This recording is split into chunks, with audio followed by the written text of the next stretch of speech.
de esa nube, canción de Roberto Antonio. Así iniciamos hoy un programa de Siempre Venezuela, Venezuela Siempre, 8 de julio, por Radio San José de Cúcuta, 1160 AM.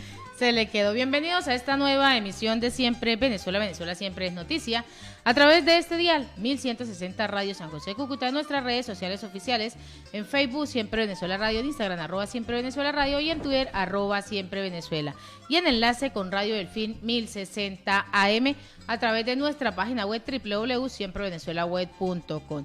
Saludar en el Control Master a Alex Meneses, a Robinson Cárdenas, en la producción a Vanessa Chacón, Gabriela Parra, Alan Peralta con registro nacional 0715 y quien les habla, Nancy Pacheco, con registro nacional 0713 del Colegio Nacional de Periodistas Seccional Norte de Santander.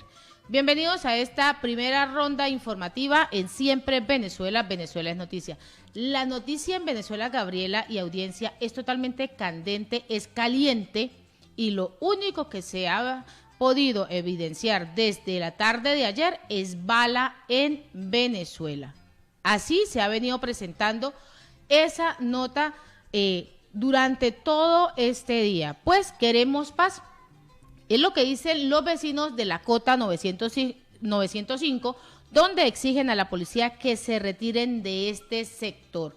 Es lamentable la situación que se viene presentando y están registrando enfrentamientos entre antisociales y los cuerpos de seguridad en varias zonas del oeste de Caracas. En este sentido, los vecinos de la Cota 905 hicieron una manifestación exigiendo a la policía que se retire de ese sector.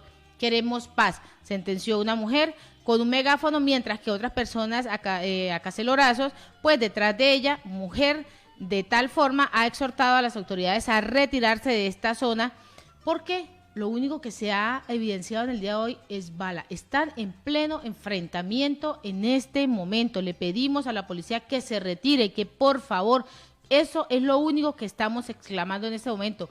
Necesitamos paz, necesitamos que se controle este territorio. Pero ahí es a donde vamos, Gabriela. Controlar un territorio cuando se le ha entregado el territorio a este grupo, cuando se ha entregado un territorio que está justificado por el mismo gobierno, donde el mismo gobierno ha dicho ese territorio es un territorio de paz. ¿De cuál paz estamos hablando? Qué triste y qué lamentable es la situación que se viene presentando en el día de hoy. Lamentablemente sigue en desarrollo esta noticia. Hace unos minutos un helicóptero sobrevolaba la zona para evaluar la situación y fue casi se vio en videos el disparo para bajar a ese helicóptero y fue así, a nada. Pero ahí tenemos el video para que quienes están a través de las redes lo puedan ver, y quienes están a través del día lo puedan escuchar. Claro que sí.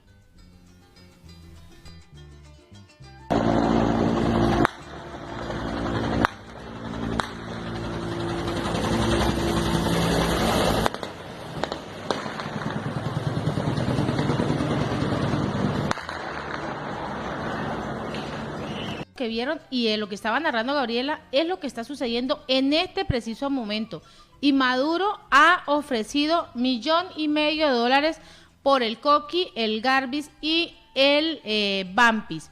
El Ministerio de Relaciones Interiores, Justicia y Paz de la administración de Nicolás Maduro ofreció una recompensa por los líderes de la banda de la Cota 905. En tal sentido, darán $500,000 a quien dé información que genere la captura de estos delincuentes. Las autoridades darán $500,000 respectivamente por Carlos Luis Rebeté, alias El Coqui, Garbis Ochoa, alias Garbis, y Carlos Calderón, alias Bampi. Esto es el pronunciamiento que está realizando, porque veníamos hablando de eso, Gabriela, durante la emisión del mediodía, que el gobierno no se había pronunciado ante esta situación. ¿Qué tan lamentable es que el mismo gobierno hubiese dado estas zonas para que se convierta en esto, y que entregó la soberanía venezolana a grupos irregulares y a estos grupos armados por ellos mismos? Es lamentable la situación. Ya hay extraoficialmente un motivo por el cual esta zona ya lleva 24 horas en conflicto. Información extraoficial indica que la acción de los antisociales ocurre presuntamente porque Leonardo José Polanco, alias Loco Leo, resultó herido en un enfrentamiento con agentes de seguridad del Estado, y su bloque de compañeros de delincuentes, sus camaradas, por decirlo de alguna manera, encuentran en este enfrentamiento, que ya va para 24 horas, ya supera las 24 horas porque inició ayer a las 4 de la tarde y en Venezuela son las 5 de la tarde. Por este sería el motivo de los enfrentamientos. También recordemos que es la Cota 905, Quinta Crespo, El Valle, El Paraíso y El Cementerio los que estarían las zonas más delicadas en este momento con este conflicto. Meléndez, la ministra, indicó que los organismos de seguridad del Estado realizan un operativo en estas parroquias para intentar desplegar o separar estas bandas. También se habló mucho sobre esta señora que salía con megáfono en mano para solicitar el retiro de las Fuerzas Armadas, e indican que también formaría parte de los delincuentes, del grupo de delincuentes, lamentablemente, y que está allí, digamos, también ejerciendo presión a la población, porque hoy llegó comunicado casa por casa de que si no salían a protestar y a hacerles cacelorazo a los policías y apoyar a la banda del Coqui, hoy en la noche las consecuencias iban a ser peores. Bueno, esto es tierra ahorita, lamentablemente, tierra bélica, tierra de conflicto. Esperemos que esto se pueda solucionar y mientras tanto pues seguiremos atentos a las informaciones que de este caso se deriven. Y Caracas está sumido en un valle de balas. Esto es lo que está diciendo la población. Es un valle de balas. Esto se está presentando en la avenida Barat y en la San Martín. Así los usuarios de las redes sociales han reportado que tiros llegan a la avenida Barat y a San Martín y salen. O sea, están a propósito estos enfrentamientos que no han parado en Caracas contra estos delincuentes. Usuarios han compartido varios videos donde se ven ventanas rotas, donde los impactos de los proyectiles, el cual también han dañado muchísimos electrodomésticos. Asimismo, las personas también han notificado que han llegado de sus trabajos y lo único que han encontrado es esto, un desastre total. Esto es un campo de batalla, en este momento es un campo de batalla. Se le ha salido de las manos el control y se le salió de las manos el control a este gobierno. También, a este gobierno se le salió el país de control, totalmente. También dentro de las actividades que realizaba hoy los miembros de la banda El Coqui, lamentablemente se hace la denuncia que durante las horas de la tarde, miembros de la banda El Coqui de la Cota 905 intentaron prender fuego al Hotel Novo en El Paraíso. La información fue difundida por el periodista de sucesos del Miro del Barrio a través de su cuenta en Twitter. Minutos más tarde, el comunicador también informaba que la situación había sido controlada y el incendio no pasó a mayores. Hay también reseña de video con respecto a este tema y muchos, de verdad, hoy todos los portales de información están abocados a la situación que está viviendo en estos momentos Caracas, su Cota 1000, esa zona bastante popular y que lamentablemente ya suma más de 24 horas en conflicto. Y en Siempre Venezuela, Venezuela Siempre, vamos con este primer reporte de nuestro corresponsal Carlos Uzcategui, El Miura. Saludos cordiales, una feliz tarde para todos desde Barranca, departamento de La Guajira. Carlos Uzcategui, El Miura para el programa Siempre Venezuela, Venezuela Siempre. Un saludo cordial a Nancy Pacheco, a Alan Peralta y a Gabriela Parra, ya con las noticias que están impactando y sobre todo con el caso de la migración. Pero siempre hay noticias muy buenas, Nancy, Alan, Gabriela. 5 millones de euros para ayudar a los migrantes venezolanos. En reunión con el alcalde Pumarejo, la ESIC reiteró el apoyo a la ciudad con recursos no reembolsables para atender a esta población migrante. Una vez más, Barranquilla, Costa de del Atlántico recibe el espaldarazo de una importante entidad internacional para apoyar al proceso de integración de la población migrante venezolana en la ciudad, lo cual acelera los avances del distrito como territorio de acogida. Así quedó confirmado con la operación suscrita por la Agencia Española de Cooperación Internacional para el Desarrollo, AECIC, entidad que donará 5 millones de euros, más de 22.000 millones de pesos, para así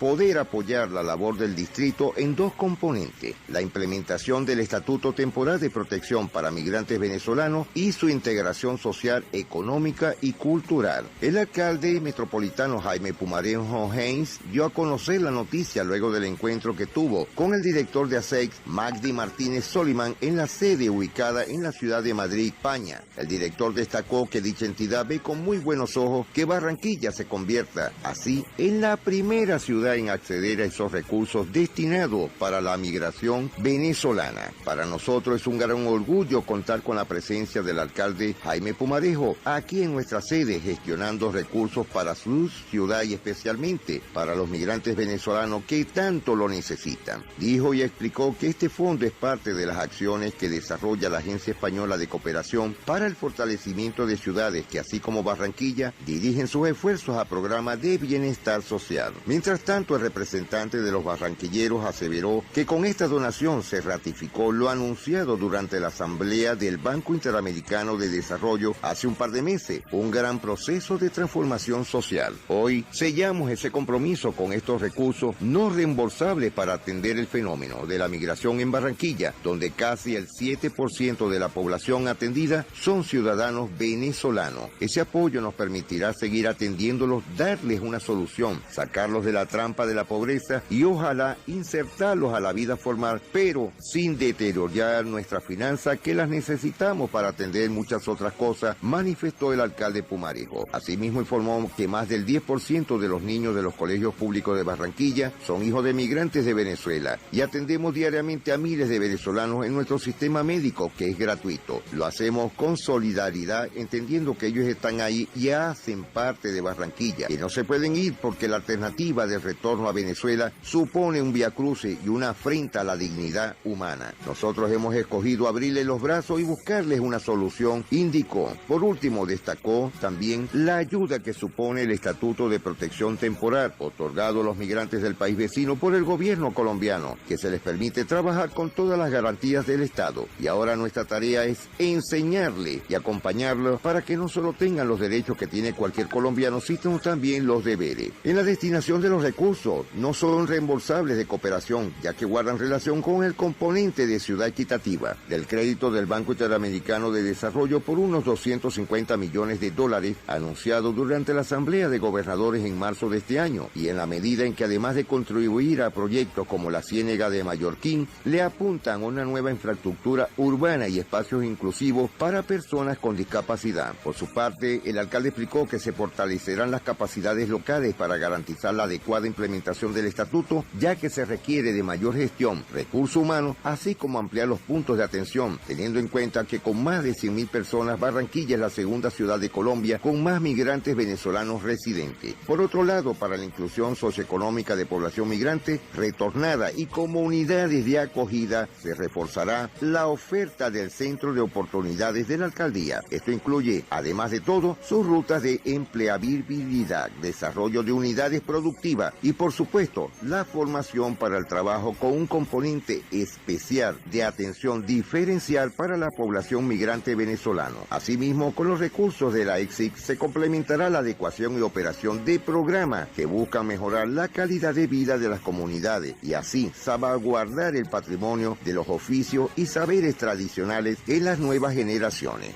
Ya en Cartagena de India, en el departamento de Bolívar, 226 migrantes en Cartagena se han acogido al Estatuto Temporal de Protección. El director de Migración Colombia pidió a esta población acudir a puntos visibles de la ciudad para que reciban la orientación. Al permiso especial de protección a migrantes, que forma parte de la implementación del Estatuto Temporal de Protección, se han acogido 226 extranjeros residentes en Cartagena de India. Así lo reveló la coordinadora del Centro de Atención Integral para Migrantes, Refugiados y Retornados del Distrito, María Piedad Sánchez, durante la visita del director de Migración Colombia, Juan Francisco Espinosa. La funcionaria también indicó que hay 266 y agendamiento para citas biométricas. Espinosa realizó un recorrido en los llamados puntos visibles habilitados en la ciudad, donde los migrantes venezolanos se pueden acercar para realizar el preregistro y así obtener el permiso temporal de protección. Hoy estamos aquí en este punto, en el barrio El Líbano, para efectos de verificar el funcionamiento, generar oportunidades de mejora y seguir haciendo lo que nos gusta hacer, trabajar en equipo, con infinito agradecimiento por la Alcaldía de Cartagena y la Secretaría del Interior, declaró Espinosa. Explicó además que este espacio está habilitado como un punto visible para que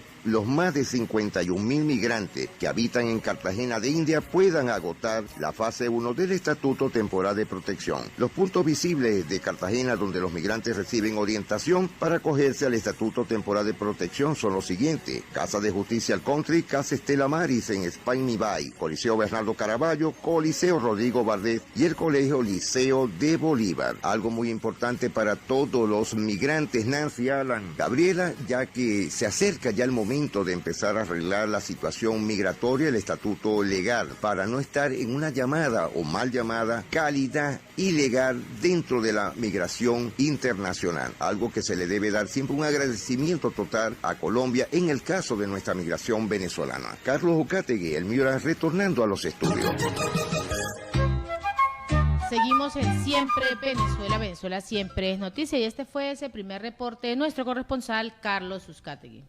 Así es. Bueno, también vamos a continuar porque realmente la información es rápida y sigue llegando. Guaidó indica: hasta como dictador fracasó quien hoy usurpa funciones desde Miraflores porque no controla ni siquiera la capital de Caracas.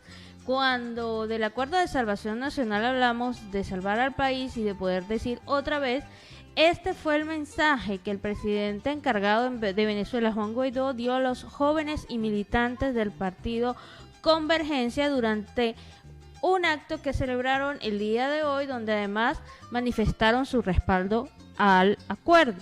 En la ciudad de Caracas se realizó la actividad a la que asistió el mandatario interino en compañía de varios diputados del legítimo Parlamento Nacional. Allí ratificó que hay una ruta claramente marcada, representada en el Acuerdo de Salvación Nacional, que además cuenta con el respaldo internacional. Insistió en recordar que cuando se habla de libertad, la misma tiene que ver con el poder y la capacidad que tiene cada ciudadano de decidir y de elegir elecciones libres y justas, es decir, que se respete tal decisión. No es que decidimos y nombran un protector, es decir, que se elija por mayoría a los que queremos, las personas que queremos van a salvar a este país.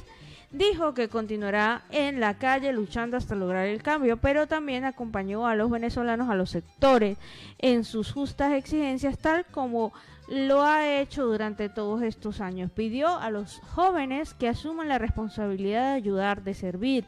Recordó que no es momento de andar repartiendo culpa.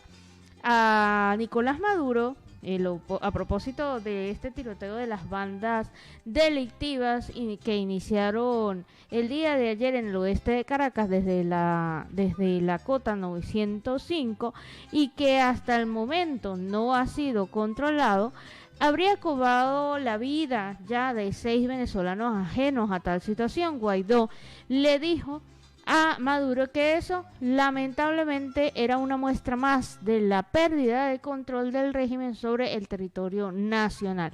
Hasta como dictador fracasó quien hoy usurpa funciones desde Miraflores porque no controla ni la capital de Venezuela, sin hacer apología a otro dictador. Ustedes se imaginan a Fidel Castro en La Habana permitiendo en este momento algo como lo que sucede en la cota 905, eso jamás hubiera sucedido así.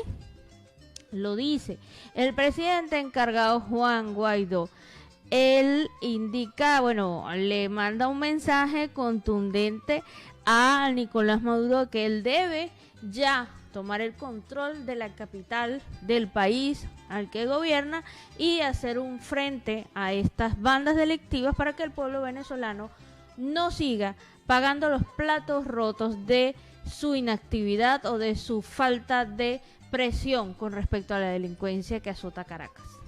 Y en otro orden informativo, representantes de Maduro y Guaidó programaron una ronda de diálogo para agosto en México. Pues las delegaciones de ambas partes serán más grandes en comparación con las negociaciones en Barbados. Pues representantes de Nicolás Maduro y Juan Guaidó tienen programada una ronda de diálogo para agosto, según lo ha revelado Reuters este jueves, con base a la información obtenida por medios de fuentes conocedoras de estas conversaciones. De acuerdo con la publicación de los encuentros, pues se efectuará en México. El diálogo estaría mediado por partes internacionales y cuenta con el apoyo de Noruega, que actuó como un mediador en un intento de negociación anterior en el año 2019 y actualmente está en contacto con ambas partes para establecer la agenda. Esto pues es lo que ha venido mostrando Reuters en el informe, y el reportaje pues señala además que es la delegación de Noruega que se encuentra en Caracas. Y en Siempre Venezuela, Venezuela siempre, nos vamos a una pausa comercial y musical. Ya regresamos. ¿Quién te quiere como yo? Nancy, ¿quién te quiere como yo? Le escuchábamos esta pieza musical de la voz de Carlos Baute para regresar de esta pausa comercial y musical. Hoy en Siempre Venezuela, Venezuela siempre es noticia. Y Walter Márquez, dice al fiscal Tarek William Saad, fue derrotado en la Corte Penal Internacional. Pues consideramos que el fiscal del régimen recibe un revés, una derrota procesal y política, ya que con esa decisión de la Corte Penal se encamina no solo hacia el interés de la justicia, sino también al de las propias víctimas. Esto pues es lo que ha venido señalando la Cámara Primera de Justicia, previo a asuntos preliminares de la Corte Penal Internacional, integrada por los magistrados Peter Kovacs, María del Socorro Flores, mediante una decisión unánime de fecha 2 de julio del 2021, declaró inadmisible la solicitud de control introducida por el fiscal general del régimen de Nicolás Maduro, Tarek William Saad, por considerar que no existe ninguna averiguación abierta por el caso Venezuela y que por lo tanto pues era una solicitud prematura y extratemporánea. Esto es lo que ha explicado Walter Márquez, el defensor de los derechos humanos, director general del Comité Internacional como la Impunidad en Venezuela,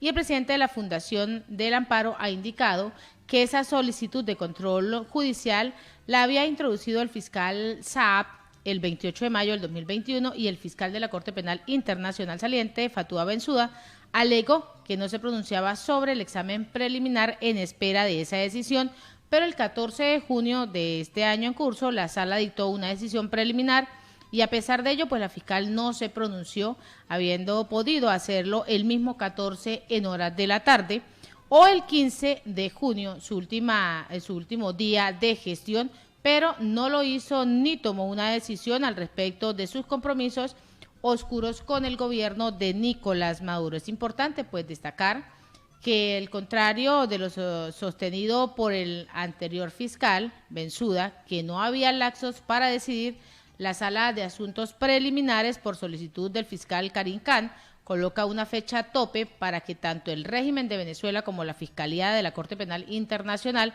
presenten versiones públicas a más tardar el 21 de junio y el 23 de junio del 2022 respectivo. Esto pues es bien importante poder, donde puede obligar a estas partes a evitar ese secretismo y hacer público estos alegatos. Así pues se ha venido presentando esta situación. Bueno, hay que hacer una lectura también a esa nota periodística y a ese comentario de Walter Márquez. Qué tristeza da que un fiscal general de una república meta antes de tiempo un recurso y por eso se quede al hogar. O sea, ni siquiera está empapado de lo que es el debido proceso y eso que él está en la parte defensiva del acusado. Es de verdad... Da esa pena ajena la cara que se está dando a nivel internacional al tener un fiscal general de la República que mete derechos de amparo, recursos de amparo antes de salir una sentencia. Eso es complicado para un abogado que está iniciando. Ahora imagínense para un fiscal general de la República. Lamentablemente, en otro orden de noticias, Aragua también forma parte o tiene un territorio el día de hoy en conflicto. Habitantes de Tejerías reportan disparos en todo el pueblo. Habitantes aconsejan precaución a quienes transitan por la autopista regional del centro en el tramo Las Tejerías y por la carretera Panamericana. El día de hoy, una vez más, los residentes del eje del estado Aragua reportan disparos por parte de grupos armados en el municipio Santos Michelena. Las detonaciones iniciaron hoy en la tarde a las 1:30 y todo el pueblo fue como encerrado en varias focus de disparos. No se sabían ni siquiera por dónde venían los tiros. Lamentable situación. El pueblo decía, o varios usuarios en las redes sociales indicaron, se escuchan disparos por todo el pueblo. Yolanda fue una de ellas cuyo nombre ha sido cambiado por seguridad y decía, muchas personas se han quedado atrapadas en sus trabajos porque los disparos son en todo el pueblo. Ya no es solo una zona aislada, tenemos mucho miedo. Así, también recuerda que hace una semana se registró un enfrentamiento con organismos de seguridad del estado y teme que la situación se repita esta semana. Residentes y comerciantes del centro de Las Tejerías han quedado atrapados dentro de sus locales en vista a la situación. La usuaria, que quedó en el anonimato y le pusieron Yolanda, comenta que las bandas armadas tomaron el control absoluto de todo.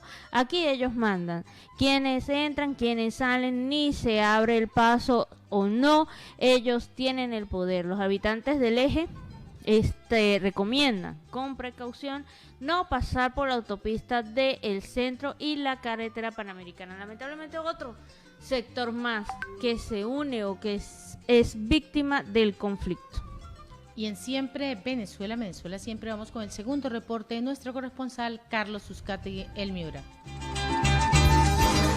Ya en nuestro segundo reporte, desde La Guajira, Carlos Uzcategui, El Miura para el programa Siempre Venezuela, Venezuela Siempre. Murió un menor de edad indígena en bombardeo contra la disidencia. Fue en San Vicente del Caguán. El defensor del pueblo Carlos Camargo denunció este miércoles la muerte de Jason Steven Yulé Pequín, un joven de 17 años perteneciente al resguardo indígena Altamira, tras un operativo en el que el ejército bombardeó un campamento de las disidencias de la FARC. Comienza la construcción del Centro Cultural de la Música Vallenata. Este miércoles 7 de julio se comenzó y se colocó la primera piedra del nuevo Centro Cultural de la Música Vallenata en Valledupar. En un acto que se realizará a las 5:30 de la tarde, la gobernación del Cesar dará inicio formal a las obras que levantarán este importante recinto, el templo. Con la puesta de la primera piedra del Centro Cultural y de Convenciones de la Música Vallenata, se empieza a consolidar un sueño de la región que situará Valledupar entre los principales destinos del turismo cultural en el mundo, lo dijo el gobernador del Cesar, Luis Alberto Monsalvo. El Centro Cultural, que tendrá 5 pisos de altura, tiene como propósito convertir a Valledupar en un epicentro de turismo cultural. Para lograrlo, contará con zonas de parqueadero, un centro de conversiones con aforo para 1.200 personas, un museo sobre el folclor vallenato, estudios de grabación y un mirador turístico en su quinto y último piso. La construcción durará 22 meses y generará 500 empleos para los habitantes de Valledupar. Pero además de su valor económico, el Centro Cultural de la Música Vallenata también servirá para proteger el patrimonio cultural más importante del Cesar. Nos fortalecerá el sentido de pertenencia y amor por esta tierra, a rescatar nuestra esencia, que es lo que nos da identidad, a preservarla, descubrir el encanto y la magia de esta tierra, a lo que yo he llamado paraíso de mi alma, dijo Rita Fernández, reconocida compositora del género del vallenato. Sigue la polémica con la política y sobre todo con el candidato a la alcaldía de Fonseca, Manuel Torres, que sería inhabilitado por doble militancia. El abogado Holman Ibáñez informó que ha revisado unos documentos y procesos de Fonseca en La Guajira, advirtiendo que en uno de ellos podría presentarse una inhabilidad para el candidato Manuel Torres. Así lo notificó a los periodistas de varias cadenas, añadiendo que en virtud de algún ejercicio académico y de varias publicaciones publicaciones en las redes sociales de una aparente renuncia de Manuel Torres Blanchard, se vislumbraría un causal de revocatoria de inscripción y, por supuesto, nulidad electoral, en el entendido que la renuncia no está bien formulada. El abogado Ibáñez recordó que Torres fue ternado por un grupo significativo de ciudadanos para ocupar pro tempore la vacancia dejado por la nulidad electoral declarada del anterior alcalde de Fonseca, Hamilton García Peñaranda. Eso hace que él sea un militante de ese grupo significativo de ciudadanos. Aparentemente renuncia ante una notaría y unos poderes que estarían sub judice y serían objeto de algún tipo de revisión. En mi criterio, cuando pertenece a un grupo significativo de ciudadanos,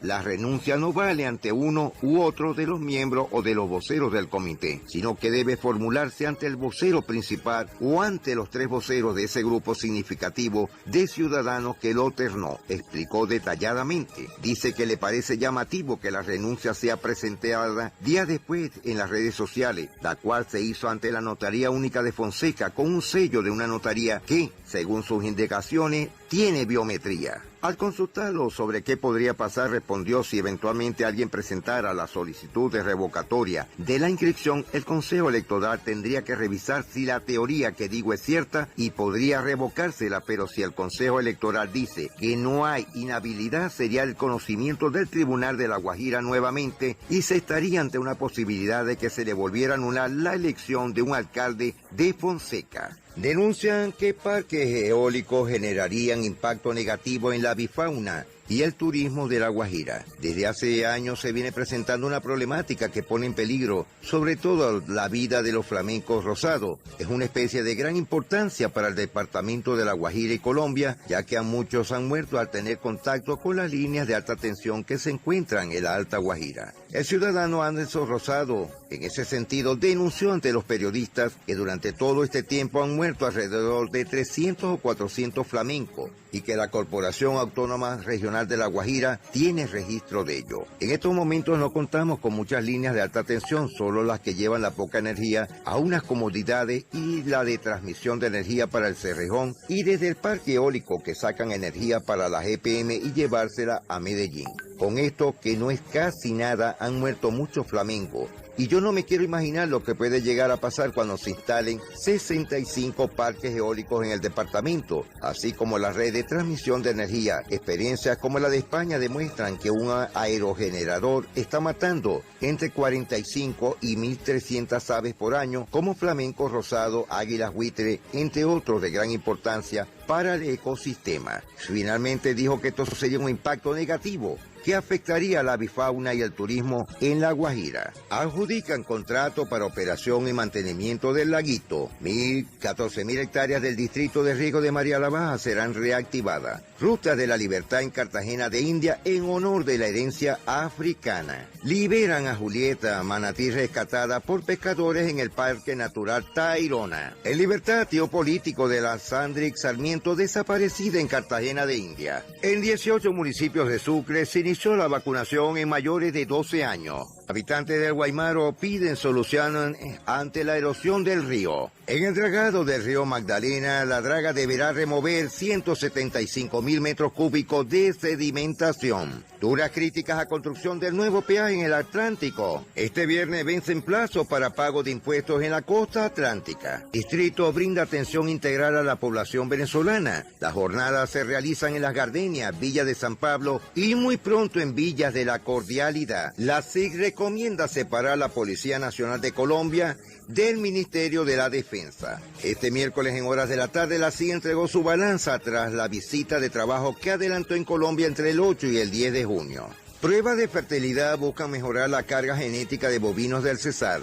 De los 2.000 bovinos que fueron evaluados en el 2020, alrededor de 440 toros fueron declarados no aptos para la fertilización. En ese sentido, el 20% de esos semovientes infértiles dejaron de producir 8.800 terneros en ese año. Reportan 175 casos nuevos de COVID en el Cesar. En su último informe, la Secretaría de Salud del Cesar reportó 175 casos en 24 horas para un total de 81.673 contagios hasta el momento. Identifican atacantes del helicóptero del presidente Iván Duque, pero financiadores no serían de la FARC ni del ELN. Bloqueos y manifestaciones afectan la movilidad en Bogotá. Nos estamos despidiendo. Será hasta mañana, si Dios lo permite. Carlos Ucategui El Miura, retornando a los estudios. Feliz día para todos y bendiciones.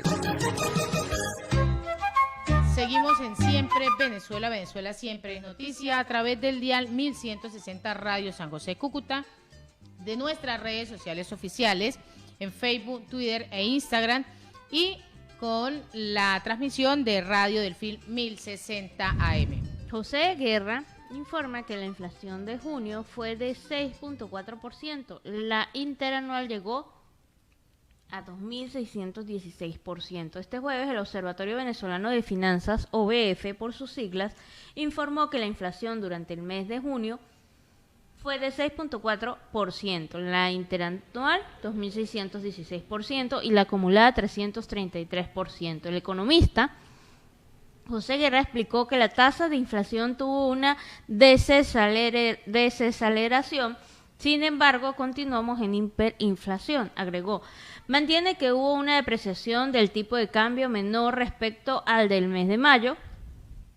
Da como resultado la tasa de inflación que ya nombramos, la más baja en lo que va de año y desde que se está realizando la medición. Precisó que la inflación por rubros en el mes de junio es servicio, subió 7.5%, servicio de comunicación 6.9%, bebidas alcohólicas y tabaco 5.1%, alimentos y bebidas no alcohólicas 5%, alquiler y vivienda 4.3%, equipamientos del hogar 4.5%. Y estas son las cifras que señalan. Guerra detalló que la desaceleración de la tasa de inflación va a durar lo que duren las escasas reservas internacionales del BCB. Y Luis Eduardo Martínez dice que tenemos que construir una cultura contra la corrupción. El diputado Luis Eduardo Martínez, desde el Tribunal de Oradores de la Asamblea Nacional, exhortó en el día de hoy a crear una cultura contra la corrupción y a garantizar unos gobiernos que sean totalmente transparentes. En su intervención en el marco de la discusión por la reforma de la ley contra la corrupción, el diputado Martínez ha señalado que debe hacerse más duro el régimen sancionatorio, proteger al denunciante, promover el uso intensivo de modernos recursos, entre ellos el Big Data e inteligencia artificial, para prevenir la corrupción, esos niveles de corrupción que casi no se encuentran en Venezuela, promover la cooperación multilateral y el intercambio de información, reducir los trámites burocráticos y administrativos. Indispensable, ha agregado también que el jefe de la fracción parlamentaria de Acción Democrática remunerar adecuadamente a los funcionarios públicos para que sean tentados, y finalmente hay que terminar con esta impunidad. Esto pues es lo que se viene hablando acerca de esa ley anticorrupción.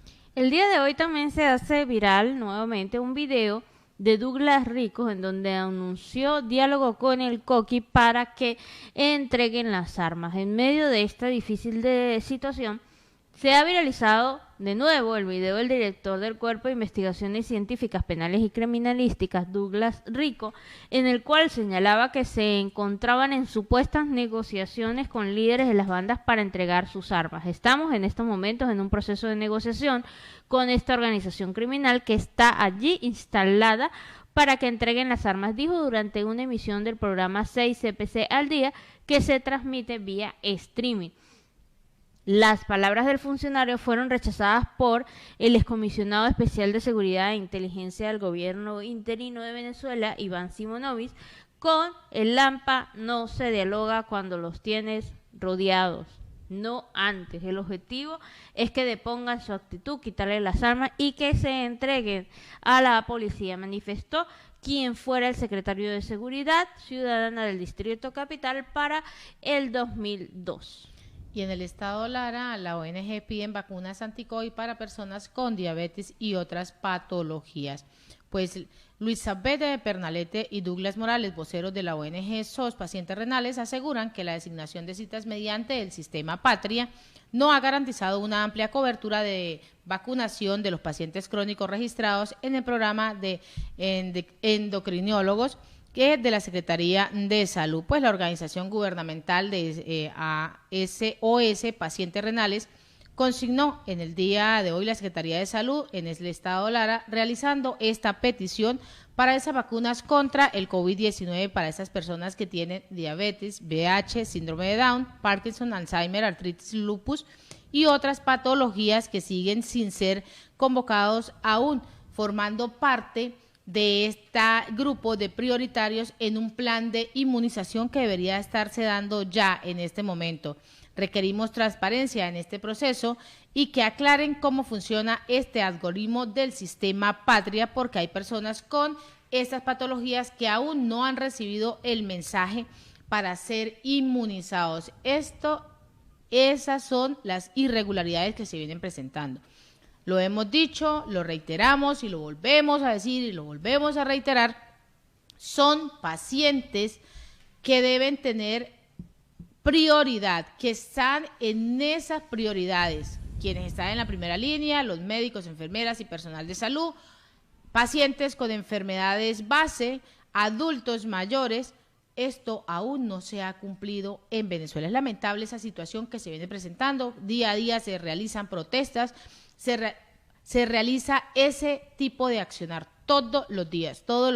¿Por qué? Porque acá definitivamente no existe un plan de vacunación, no existe ese plan de vacunación, no está asegurada esa inmunización para ese personal que es prioritario. No sé, yo creo que el gobierno no conoce la palabra prioridad, lo ha sacado de su diccionario, no conoce esa palabra. No hay ese compromiso. Bueno, Nancy, audiencia, y a esta hora en Siempre Venezuela, Venezuela Siempre, vamos a pausa comercial y musical. Pero queremos agradecer en este momento a Radio Delfín 1060 AM, a nuestro corresponsal Carlos Uzcátega, a todos nuestros oyentes y en el Control Master a Robinson Cárdenas. Ya regresamos.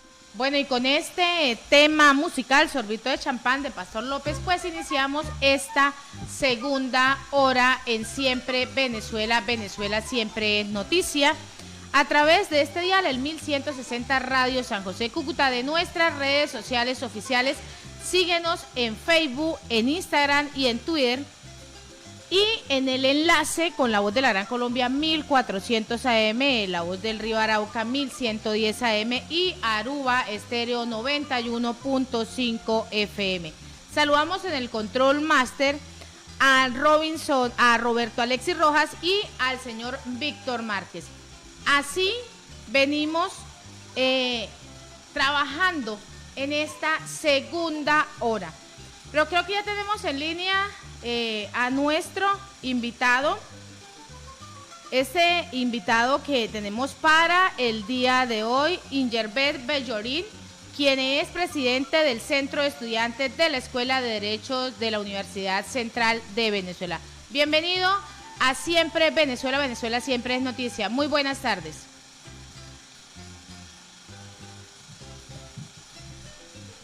Están viendo por televisar lo que está sucediendo en la Universidad Venezolana. Agradecido por la invitación, agradecido porque personas como ustedes están dando todo lo posible porque cada venezolano en cualquier espacio, en cualquier lugar del mundo, puedan entender lo que está suscitando en estos momentos acá en Venezuela. Ahora sí, cuéntanos cómo está todo ese proceso que se ha venido manejando acerca de la educación en la universidad.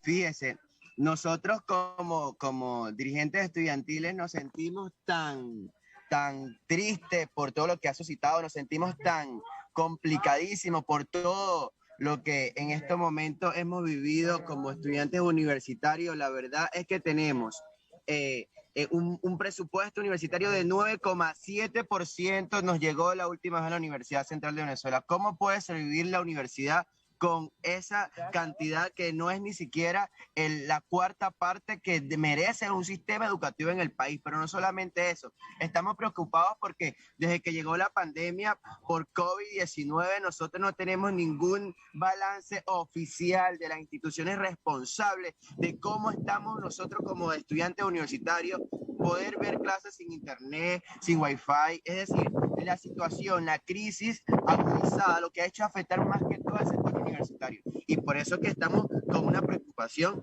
que queremos extenderle a todos los ciudadanos que nos pueden escuchar, ¿vale? La verdad es que, mira, el estudiante universitario es un joven venezolano o es cualquier venezolano de a pie que tristemente tiene que decidir si va a comer o va a pagar el internet para ver clases, o tristemente perdió la beca estudiantil, o tristemente no tiene transporte universitario de hace muchísimo tiempo. Rutas universitarias que no hay ningún pretexto por parte de ninguna institución de paralizarla, porque nosotros siempre debemos movilizarnos, porque en este país hay unos criterios de semanas radicales y semanas flexibles. Es decir, en la semana flexible es necesario también que los estudiantes de alguna manera se movilicen. Hoy yo puedo contactar del estado Lara, justamente a Barquisimeto, que visitamos a la UNESCO, los muchachos que están asistiendo a clase semipresencial. Ahora, ¿cuál es la garantía de bioseguridad? ¿Cuándo van a llegar la vacuna para el sector universitario, señores? Aquí no se sabe qué es lo que está pasando con la vacuna. Aquí no se sabe quién está vacunado y quién no, y cuántos estudiantes universitarios. En los últimos meses se ha agravado el tema con la población universitaria. Los estudiantes en la Universidad Central de Venezuela aumentamos los números de contagiados por COVID-19. ¿Quién responde a esos estudiantes? ¿Quién defiende a esos estudiantes?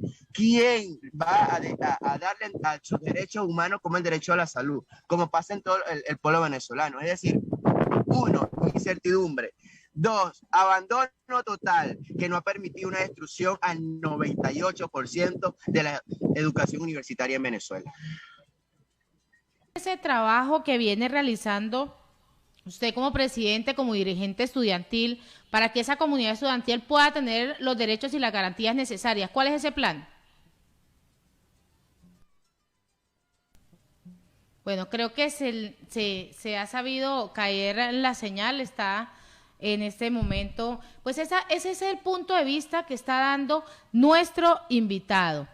Bellorín habla acerca de las grandes irregularidades que se presentan en Venezuela, esas irregularidades que el gobierno no ha querido solventar en ninguno de los aspectos, ni en la parte de salud, ni en la parte de educación, en ninguno de esos aspectos pues se ha venido manejando. El gobierno es totalmente un gobierno de facto, un gobierno que no tiene la capacidad, lamentablemente no tiene la capacidad de poder seguir apoyando al estudiante. Tenemos ya a nuestro invitado, bueno, se nos ha caído la comunicación con nuestro invitado. En otro orden informativo, y esta es una nota muy buena, en medio de toda esa nota difícil, complicada que hemos venido realizando durante todo el día, pues una abogada venezolana es nominada a premio en Holanda por defender y por esa defensa de los derechos humanos. Pues la abogada Raquel Sánchez del estado Táchira fue nominada por la organización Lawyer for Lawyer de Holanda por su trabajo en la defensa de los derechos humanos en Venezuela. Esta tachirense y además la organización holandesa, pues nominó a Raquel Sánchez, abogada venezolana y en ejercicio en el estado Táchira, al premio de la Asociación Internacional de Abogados 2021 en la categoría de defensa de derechos humanos. Raquel ha hecho una contribución destacada a la promoción, protección y avance de los derechos humanos en Venezuela, en particular de las mujeres y de las personas detenidas arbitrariamente. Ha demostrado una determinación, una dedicación, una valentía admirable en su trabajo, incluso frente a este hostigamiento, amenazas y agresiones por parte de personas no identificadas y funcionarios públicos. Esto pues es lo que está diciendo el comunicado. Esta es una muy buena noticia en medio de tantas noticias tan nefastas. Creo que ya tenemos a nuestro invitado nuevamente. Bellorina, hablábamos acerca de cuál es esa situación y de cómo esa situación se está presentando en las universidades, pero también le realizaba una pregunta, ¿cuál es ese plan o ese planteamiento que tiene usted para que todo esto mejore hacia el gobierno? Fíjense, nosotros estamos como dirigencia estudiantil tratando de que primeramente se genere dentro de la comunidad universitaria un sentido de pertenencia, porque la verdad es que los problemas de la universidad no solamente de cualquier organismo o institución pública, los problemas de las universidades pasan por unas autoridades que están vencidas porque no hay elecciones de nuestra universidad desde hace 8 o 10 años. Los problemas de las universidades también pasan porque la comunidad universitaria, es decir, personal administrativo, obreros, estudiantes, profesores, no asumen la responsabilidad de tener un sentido de pertenencia por nuestros campus. El abandono absoluto que existe en la universidad no solamente puede ser del gobierno de turno o del régimen que tenemos en Venezuela. No, hay una responsabilidad de todos que debemos asumir. Y nosotros como dirigentes estudiantiles estamos en un proceso donde debemos llevar y concientizar a la comunidad universitaria a que vamos a luchar por nuestras universidades, vamos a rescatar a nuestros espacios. Ahora, hay algo importante, la universidad no es solamente la comunidad universitaria, la universidad es de todo el país, de un país pleno, porque de la universidad viene el futuro, los profesionales, es decir, la universidad debe doler a todo el pueblo de Venezuela, y eso va por todo lo que me están escuchando, o sea, venezolanos.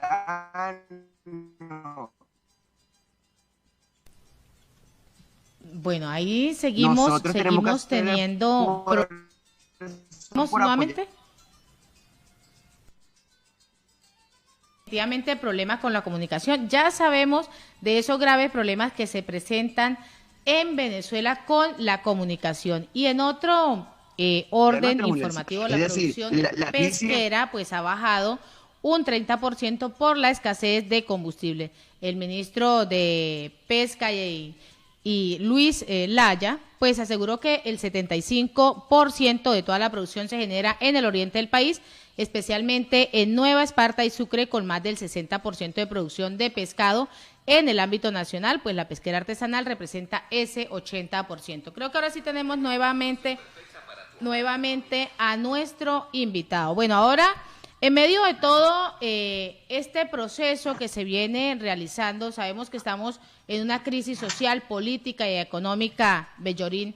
¿Cuál es esa estrategia que usted está implementando en este momento para que la sociedad estudiantil pueda retomar nuevamente clases, y cuál es el llamado al gobierno nacional? Fíjense, para nosotros poder trabajar una estrategia en Venezuela, primero tenemos que estar organizados. Desde el Frente Estudiantil que estamos trabajando aquí en Venezuela, tenemos un planteamiento principal que es organizar a nuestros estudiantes, organizar a nuestras bases, organizar a los delegados. Ya la organización estudiantil se ha perdido al 100%. Nosotros debemos volver a esa organización del movimiento estudiantil venezolano, donde cada delegado, cada representante, cada estudiante electo en sus universidades tengan la capacidad, primero, de resolver los asuntos académicos, porque la verdad es que la problemática académica ha mermado muchísimo en este país, pero sobre todo eso, organizarnos nosotros internamente dentro de las universidades para ir a organizarnos más allá. Voy a ser muy sincero y voy a hablar con mucha responsabilidad. Para nosotros poder tener una universidad distinta, para nosotros poder tener una universidad de calidad, para nosotros poder tener una educación libre, necesitamos cambiar de régimen, necesitamos cambiar de gobierno, y eso es una de las banderas que tenemos nosotros como dirigentes estudiantiles. Debe existir unas elecciones libres en este país donde nos permitan a los venezolanos cambiar de gobierno, y cuando hablo de gobierno, desde presidente hasta aquellos que han acabado con las universidades venezolanas, y de esa manera renovar las autoridades universitarias. Hay una ruta clara electoral, pacífica y constitucional. Elecciones dentro y fuera de las universidades. En este momento se presentan las primarias que van para el 8 de agosto y esas mega elecciones que van para el 21 de noviembre. ¿Cómo se están preparando los estudiantes? Fíjense, nosotros estamos...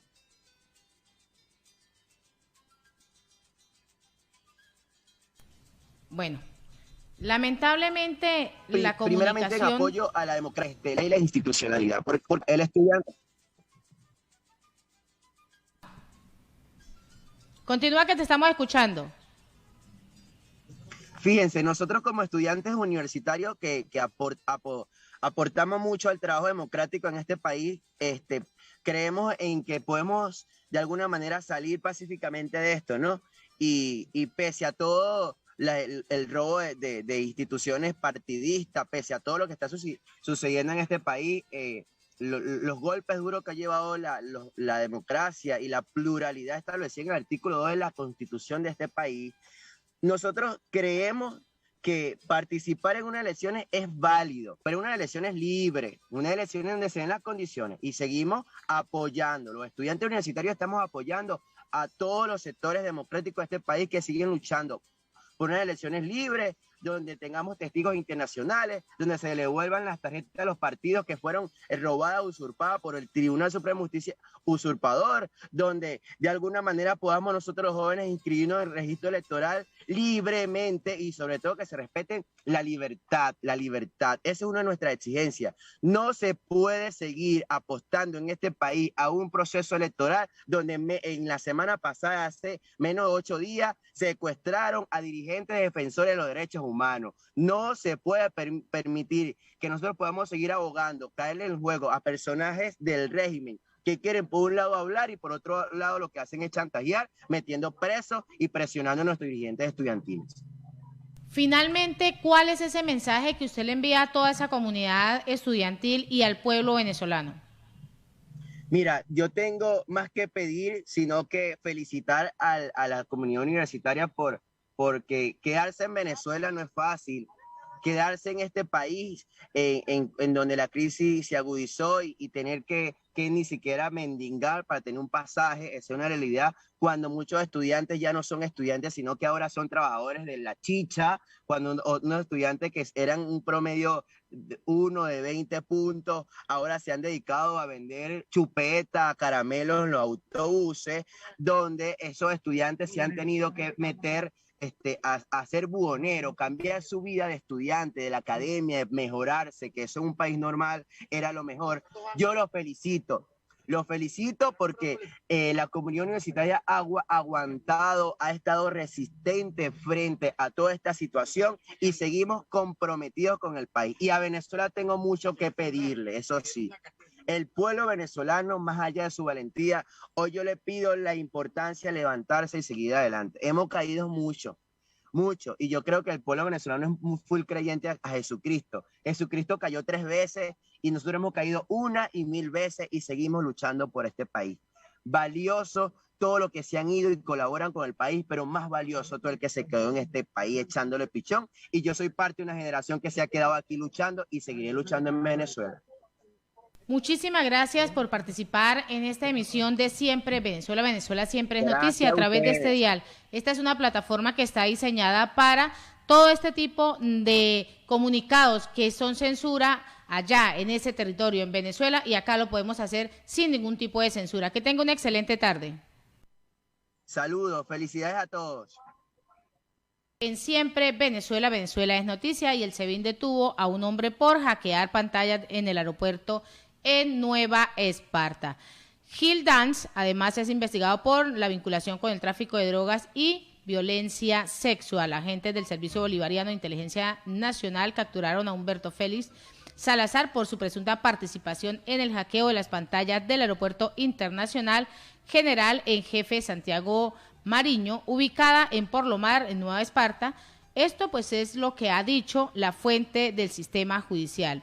Salazar es empleado de Bolivariana de Puertos y actuó como a Gerardo José Gildán para intervenir el sistema electrónico de estas pantallas del citado aeropuerto, donde se coloca el itinerario de viajes y en su lugar publicar un mensaje de odio. Pues así se viene presentando esta situación sobre Gildán, quien está en fuga pese a una orden de aprehensión emitida por el Tribunal 2 del Control de Nueva Esparta. El Ministerio Público le imputará promoción e incitación al odio acceso indebido o sabotaje a sistemas protegidos. Esto es lo que dicta la boleta. Esta situación similar a la ocurrida en Nueva Esparta se reportó en el día de ayer en el aeropuerto internacional Simón Bolívar, ubicado en Maiquetía, con presunto hackeo, con el mismo mensaje publicado en las últimas noticias.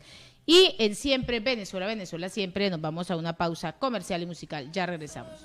Escuchábamos Solo Quiéreme, ese vallenato de parte del grupo Los Diablitos del Vallenato. A esta hora en Siempre Venezuela, Venezuela Siempre, escucharemos un reporte de nuestro compañero Oliver Luyano, guariqueño y de Zaraza.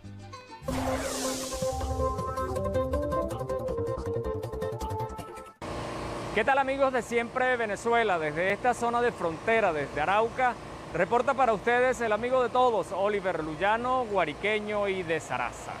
Bueno, mis amigos, acompañado de Junior Rojas, andamos en las calles de Arauca, constatando la situación de nuestros paisanos venezolanos, de los habitantes de esta tierra de Arauca, la tierra del joropo, y hoy casualmente estamos desde la calle 23 de Arauca, revisando y observando la situación que estamos viviendo los habitantes de Arauca. Como todos conocen, desde el domingo a las 3 de la tarde estamos sin el servicio de energía eléctrica, cosa que ha generado gran inconvenientes tanto a los hogares, a los hogares de Arauca como a los distintos comercios araucanos.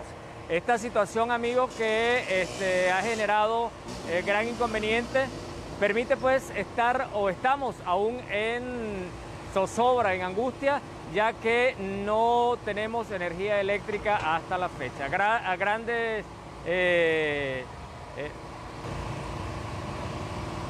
Ante esta situación, los entes gubernamentales, el gobernador de acá, Facundo Castillo, acompañado de los gerentes de la empresa Enelar, han hecho anuncios. El día de ayer se conoció que la luz llegaría en el transcurso de la noche, pero a esta hora aún no tenemos servicio eléctrico. Nosotros ya hacemos pues un llamado a la calma, a esperar con mucha paciencia que esta situación se resuelva, pero vamos a constatar también la opinión de diferentes personas del comercio de Arauca que manifiestan su situación con respecto a este grave problema. Amigos, continuamos conociendo la opinión de los araucanos con respecto a esta situación que se ha presentado. Recuerden que estamos sin luz desde el día domingo aproximadamente a las 3 de la tarde. Bueno, estoy con Rally Blanco. Rally, ¿tienes conocimiento de que esta situación ha ocurrido en otra oportunidad? Sí, venía ocurriendo en varias oportunidades, sí, pero primero quiero enviarle un saludo cordial a todos los televidentes que nos están viendo a esta hora del día. Y bueno, hacerle un llamado principalmente a las autoridades competentes para que tomen cartas sobre el asunto, porque sabemos que hay empresarios, hay negocios que dependen de la electricidad y han tenido grandes pérdidas, ¿sí? El llamado es para que tomen conciencia, para que hagan lo posible para que se reactive la electricidad y así pues podamos trabajar, ¿no? Ya que nosotros prácticamente dependemos de la energía, del internet, incluso usted también. Sí, exactamente. Nosotros tenemos muchas dificultades, hemos ido sorteándolas para mantenerlos a ustedes, amigos, informados. Rally, personalmente, ¿cómo te ha afectado? Bueno, nosotros con mi pareja Jessica, que tenemos una empresa y que depende del internet, ya que es una empresa virtual, pues hemos estado afectados durante pues, esta semana. Hemos tenido un atraso de ingreso y de inversión y bueno, ahí estamos, agarrándonos de esa frase que decía el expresidente Donald Trump, que no hay que depender de la tecnología. Entonces hacemos lo posible para seguir adelante y no quedarnos allí parados esperando la luz. ¿Qué nos muestra este tipo de situaciones? Que tenemos que reinventarnos. Claro, hay que reinventarnos. De hecho, estuvimos por allá hace poco por la avenida Rondón y vimos cómo la gente ha tomado la iniciativa de volver a reactivar esas plantas. ¿Te acuerdas que anteriormente pues las casas se alimentaban con la luz a través de esas plantas a gasoil? Incluso allá en Venezuela se manejaron mucho de querosén también. Y bueno, la gente ha tomado lo primitivo, ¿no? Esa alternativa para mantener la luz y mantener sus alimentos. Hay unos niños que están estudiando, incluso hay unos jóvenes universitarios que dependen de la luz y, valga la redundancia, y del internet. ¿Que esta situación le hace recordar a Venezuela? Claro, muchísimo. ¿De qué manera? Muchísimo, porque esto pues se ve como especie de una crisis, ¿no? Una crisis porque la gente pierde tiempo, pierde dinero, pierde cosas materiales, incluso hay personas recluidas en el hospital y que requieren de la luz, y pues todo esto ha generado una controversia no solo acá en el casco urbano, sino a nivel municipal. ¿Qué sabes para cuándo pudiéramos tener el servicio eléctrico? Bueno, hay muchas versiones, ¿no? Dijeron ayer que la reactivaban el sábado, otros dijeron que el domingo. Hoy escuchamos que la reactivan a las 12 del mediodía, de 12 a 4, en sectores acá del centro del casco urbano del municipio capital. Bueno, gracias Rally por participar con nosotros. Bueno, gracias a usted que nos mantiene informado y gracias a ese prestigioso medio de comunicación, el cual nos brinda y nos da el espacio para nosotros expresar nuestras inquietudes y nuestros inconvenientes. Bueno, mis amigos, nosotros continuamos pulsando la opinión, conociendo la situación del municipio de Arauca. Recuerden, para muchos venezolanos esta marca, como lo decía Rally, la situación de crisis, ¿no? Cuando comenzó en Venezuela el servicio eléctrico, que luego han llevado hasta el colapso que hoy vivimos en nuestro país. Vamos a continuar, amigos. Amigos, nosotros seguimos desde acá, desde Arauca, conociendo la opinión y la situación que están viviendo nuestros paisanos en esta ciudad. Tengo acá a Jessica Sosa. Bienvenida, Jessica. ¿Cómo le ha afectado a usted el problema de la luz? Buenos días a todos los que están conectados a esta hora con este prestigioso canal de comunicación. Pues nos tiene al borde de la locura, porque pues nos ha traído retraso a todos los que manejamos empresas, incluso en el hogar se nos han perdido los alimentos, pues están dañados y no vemos solución, no vemos un plan de emergencia hasta ahora. ¿A quién tenemos que pedirle respuesta, que solucione el problema? Al Estado, al gobierno departamental y al gobierno nacional. Él ha estado dando ruedas de prensa, nos ha mantenido informados, pero pues no nos dan soluciones rápidas, y eso trae grandes pérdidas de dinero, de alimentos, de equipos electrodomésticos, bueno, un sinfín de pérdidas económicas, y de verdad que estamos avasallados con esta situación. ¿Conoce de que en alguna oportunidad esto ha ocurrido también acá en Arauca? Sí, ya regularmente nos habían venido quitando un poco el servicio eléctrico, nos pareció extraño, pero años anteriores, hace como 2 o 3 años, vivimos una situación similar y nos quitaron el flujo eléctrico, se cayó el flujo eléctrico por varios días. Sí, ya ha pasado, y pues no hay un plan de emergencia, no hay un plan de contingencia ante esta situación. Bueno, gracias, Jessica. Bueno, gracias a ustedes, un saludo y gracias por estar siempre pendiente de lo que sucede y acontece acá en este departamento de Arauca. Bueno, mis amigos, realmente la situación eléctrica es muy preocupante, habidas cuentas que esto forma parte de esos recursos que se hacen necesarios para la continuidad de la vida. Recordemos que en la situación de pandemia que tenemos también en los hospitales, los respiradores artificiales, la gente que está apegada buscando la vida y que necesita de la electricidad. Nosotros continuaremos desde Arauca recorriendo sus calles y mostrándoles a ustedes la situación en la que se encuentran los araucanos. Desde esta zona de frontera, desde Arauca, reportó para ustedes el amigo de todos, Oliver Luyano. Guariqueño y de Zaraza. Seguimos en siempre Venezuela, Venezuela siempre. Esa es la situación que se está presentando en Arauca. Le cortaron la luz. Lamentablemente esa es la situación que se presenta en Arauca, y por eso esta mañana decía Oliver en la llamada en el informe del noticiero de la mañana que van a durar 16 días más en esa reparación. Es lamentable la situación, pero así se presenta cada día las cosas. Y en otro orden informativo, Gabriela venía hablando acerca de Meléndez y en último minuto que está una noticia en desarrollo, Meléndez afirma que la banda del Coqui es cómplice de parte de la derecha venezolana. Pues Carmen Meléndez, ministra de Relaciones Interiores, Justicia y Paz de la administración de Nicolás Maduro, afirmó en horas de la tarde que las bandas armadas que azotan Caracas son financiadas por la derecha venezolana y en este sentido ha asegurado que la oposición es cómplice de la banda del Coqui y de otras organizaciones criminales. Meléndez se pronunció en su cuenta en Twitter, en la que consideró que las bandas cuentan con esta colaboración, con la colaboración de la oposición. Para la dirigente chavista también hay una complicidad internacional con los enfrentamientos que se viven en Caracas desde el día de ayer. A estas alturas no cabe duda de la complicidad directa, financiamiento y colaboración con la planificación, suministro de armas, apoyo comunicacional por parte de sectores de la derecha venezolana con complicidad internacional. Esto es lo que está reiterando en este momento Meléndez. Los delincuentes de la megabanda del oeste de Caracas protagonizaron estos enfrentamientos desde el miércoles y esto es lo que sigue afirmando Meléndez. Ella dice que esto está auspiciado, que está pagado por la oposición venezolana.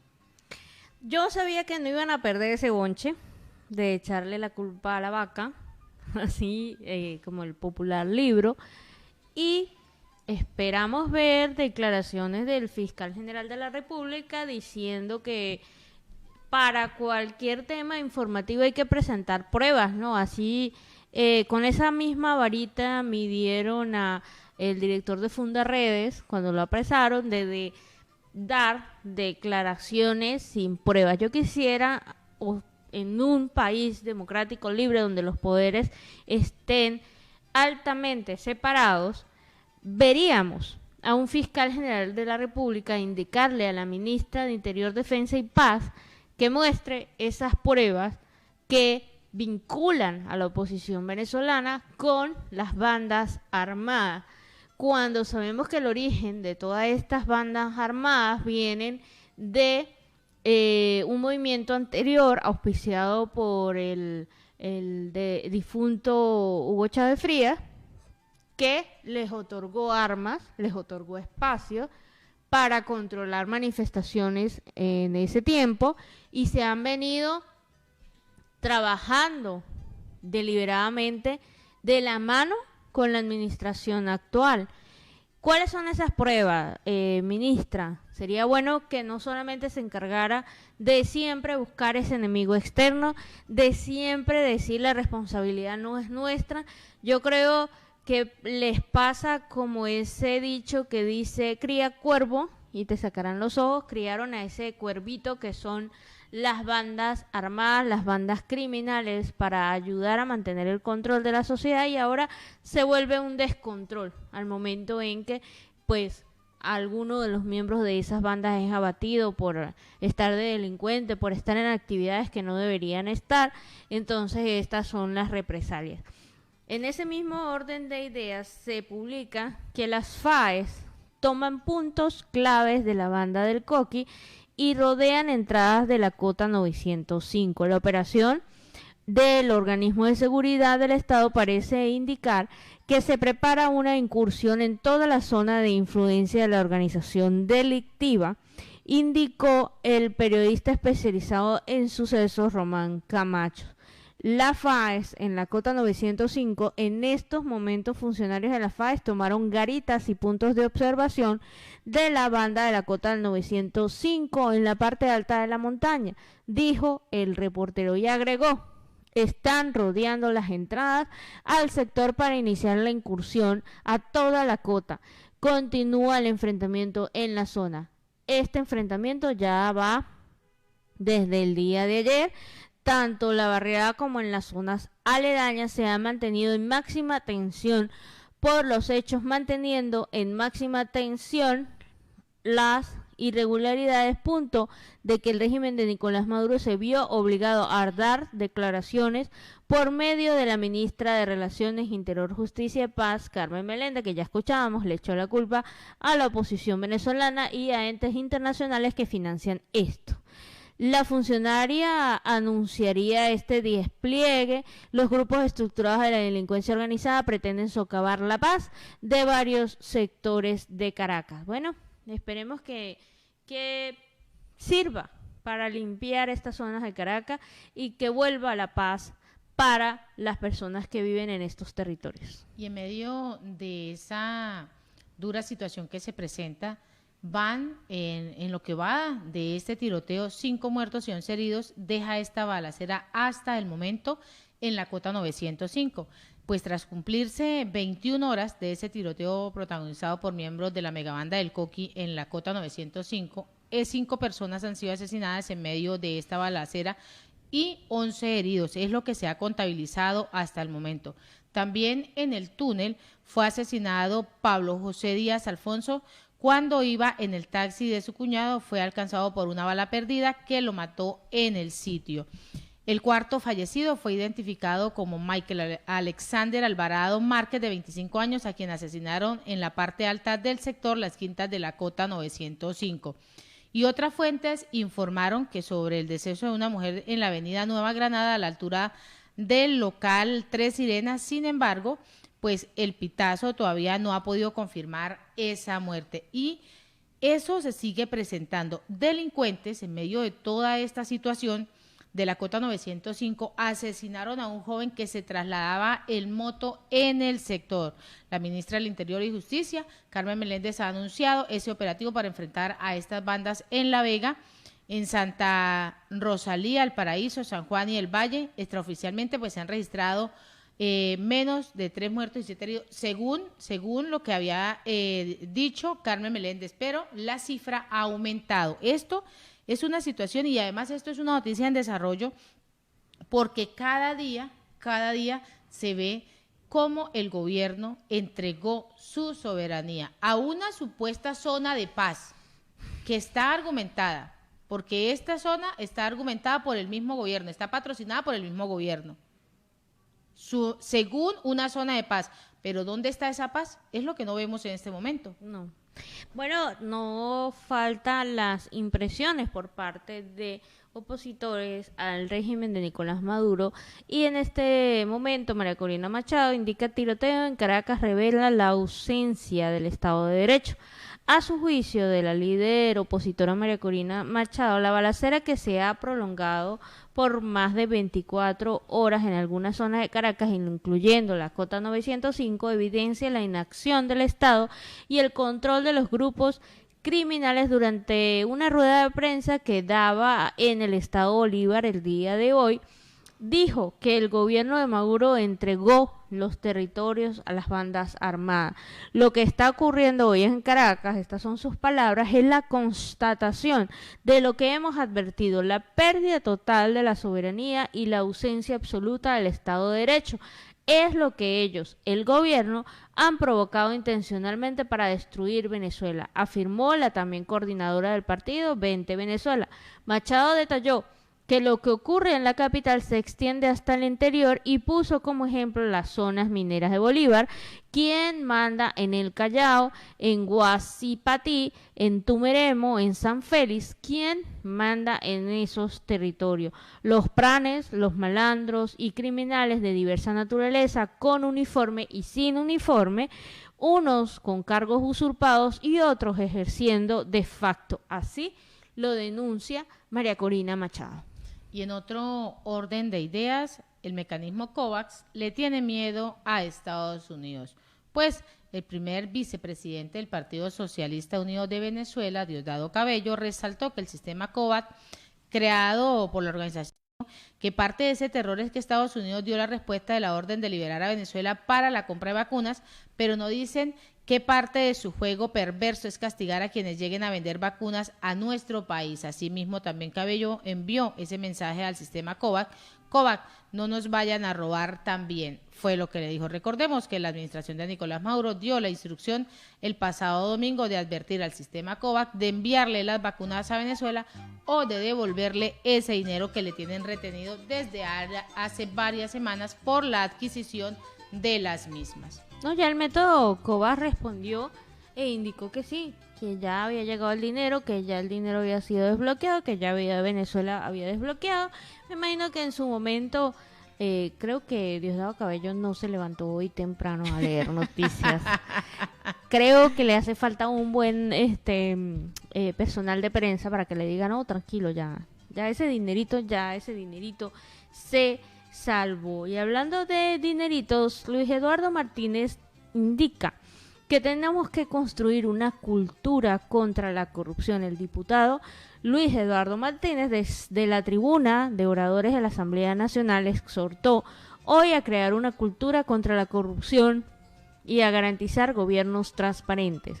En su intervención en el marco de la discusión por la reforma de la ley contra la corrupción, el diputado Martínez señaló: debe hacerse más duro el régimen sancionatorio, proteger al denunciante, promover el uso intensivo de modernos recursos, entre ellos la Big Data e inteligencia artificial, para prevenir la corrupción, promover la cooperación multilateral y el intercambio de información, reducir los trámites burocráticos y administrativos para que tengan menos oportunidad de pedir esos famosos mordiscos, como le dicen acá en Colombia.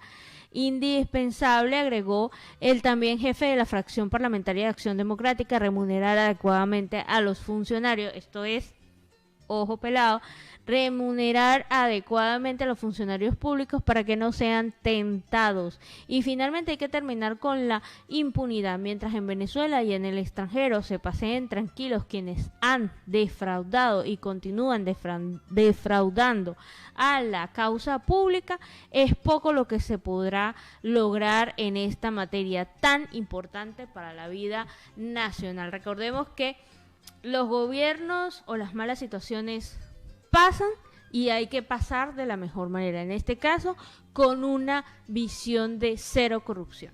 Y así con esta nota hemos llegado al final de una emisión más de Siempre Venezuela, Venezuela Siempre es noticia, a través de este dial, el 1160 Radio San José Cúcuta, de nuestras redes sociales oficiales, en enlace con La Voz de la Gran Colombia 1400 AM, La Voz del Río Arauca 1110 AM, Aruba Estéreo 91.5 FM.